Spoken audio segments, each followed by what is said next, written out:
Assalamualaikum warahmatullahi wabarakatuh. Saya Mahiratul Nisa dengan NIM A1B1211089 dengan program studi Pendidikan Bahasa dan Sastra Indonesia, Fakultas Keguruan dan Ilmu Pendidikan Universitas Jambi. Nah, di video kali ini saya akan menceritakan pengalaman saya selama belajar dengan mata kuliah strategi pembelajaran yang diampu oleh Bapak Dr. Andes Hari Sudarto Haryono MPD dan Ibu Lucia Oktriwini MPD. Selain itu, saya juga akan menjelaskan atau menceritakan berbagai manfaat yang saya dapatkan dari perkuliahan ini, serta kendala apa saja yang saya alami saat proses belajar mengajar berlangsung. Baik, langsung saja. Yang pertama, pengalaman yang saya rasakan selama proses belajar mengajar itu sangat-sangat menyenangkan karena Bapak dan Ibu dosen yang membimbing kami untuk belajar secara mandiri. Kami diberikan ruang untuk berdiskusi secara nyaman, sehingga kami dibebaskan untuk berpendapat, memberikan argumen, dan berdiskusi secara lancar dengan rekan-rekan kelas sekalian. Dan adanya ruang diskusi ini membuat kami para mahasiswa itu menjadi lebih aktif dan interaktif dalam berkomunikasi dengan sesama teman sekelas. Nah, kemudian kami diberi kesempatan untuk turun langsung ke lapangan untuk observasi ke sebuah sekolah dan untuk mengetahui strategi apa yang digunakan oleh tenaga pendidik di sekolah tersebut dan seefektif apa strategi tersebut digunakan di proses belajar mengajar di dalam kelas.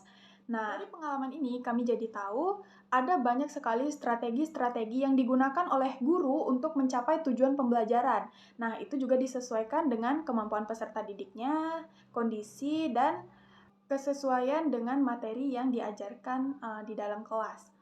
Kemudian selanjutnya, manfaat yang dapat saya rasakan dari perkuliahan mata kuliah strategi pembelajaran ini, saya menjadi lebih paham bagaimana nanti ketika saya menjadi seorang pendidik untuk menggunakan strategi-strategi mana yang cocok digunakan di dalam kelas. Nah, dengan perkuliahan ini dapat menambah wawasan saya secara luas tentang strategi-strategi apa saja yang cocok digunakan di dalam kelas supaya tujuan pembelajaran itu dapat dicapai dengan baik. Nah, ada beberapa strategi yang kami pelajari di mata kuliah ini. Mungkin saya akan sebutkan satu persatu. Yang pertama itu ada project based learning, kemudian ada strategi kognitif, metakognitif, afektif, strategi sosial, strategi inquiry, strategi pembelajaran berbasis masalah, strategi kooperatif, strategi konseptual, strategi ekspositori, strategi kompensasi, dan strategi-strategi lainnya.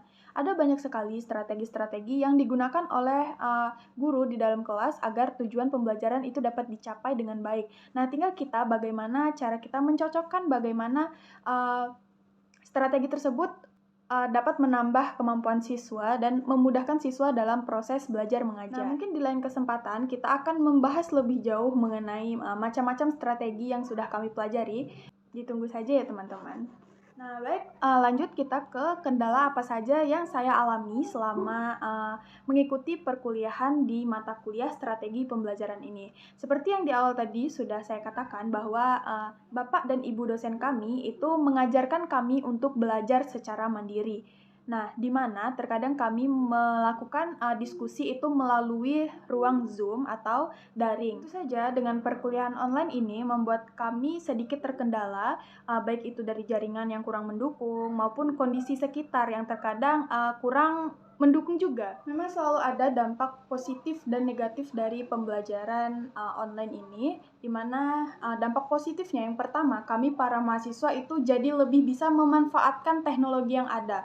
Kemudian dampak negatifnya sangat banyak. Yang pertama itu kendala yang saya rasakan adalah kami bergantung dengan kuota internet yang menyedot sangat banyak. Kemudian juga jaringan yang terkadang jika misalnya sedang lemah itu akan membuat kami tertinggal perkuliahan tersebut. Nah, kemudian juga mengenai kondisi yang kurang kondusif terkadang yang membuat kami itu menjadi terganggu dengan adanya kondisi yang kurang nyaman. Perkuliahan online ini juga membuat kami para mahasiswa itu cenderung lebih bersantai-santai atau tidur karena mungkin faktor dari lingkungan belajarnya yang terlalu nyaman. Seperti kami di ruang kos atau kamar kos itu membuat kami menjadi lebih nyaman untuk tidur-tiduran. Tapi tergantung dari niat belajar mahasiswa tersebut sih. Mungkin itu saja kendala-kendala yang saya alami selama pembelajaran mata kuliah strategi ini.